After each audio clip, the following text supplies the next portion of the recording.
when you say you must have the whole bill done before you go forward, when negotiations have been going on for a month and there have been things added and things subtracted, you'll never get it done. No time is lost by adhering to a very simple principle. We're not going to the bill until we know what the bill is.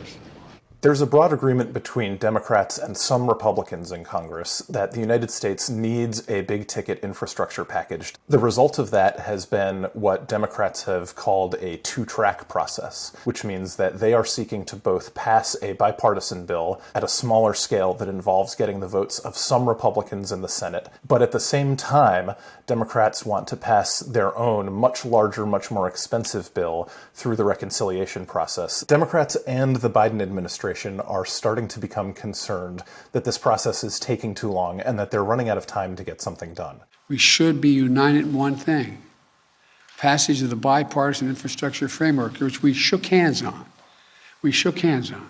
Biden spent months negotiating with one group of Republicans who he ultimately couldn't come to a deal with. He celebrated publicly coming to the framework of an agreement with another group of senators. And to answer your direct question, we have a deal.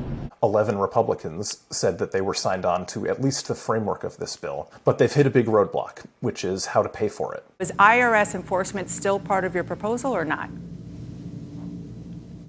Well, one reason it's not part of the proposal is that we did have pushback. They turned a win into less of a win very quickly when Biden announced publicly that he wanted that Democrats-only reconciliation bill to arrive at his desk before he would be willing to sign the bipartisan bill. Now, he had to walk his demand back.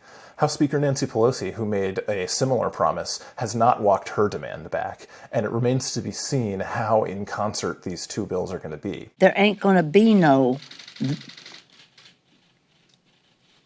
bipartisan bill unless we are going to have the reconciliation bill. Complicating this even further for Democrats is internal party tensions. In order to get this done, Democrats need enough Democratic senators to stay on board with the bipartisan plan. But they can't lose too many of their own members on the reconciliation bill either. We know that there are liberal Democrats in the House who have already objected to the contents of these bills. Some of those same liberals in the last few months have made it known they are willing to vote against the party line. There are not a lot of legislative areas where Democrats feel like there is any amount of common ground with Republicans to get a bill passed. If Biden and the Biden administration and Senate Democrats can't get a deal done on an issue like this, where Republicans say publicly, we believe that there needs to be a big funding bill for infrastructure, that's a really bad sign for the rest of the Biden agenda, where there's even less agreement with Republicans in most other areas.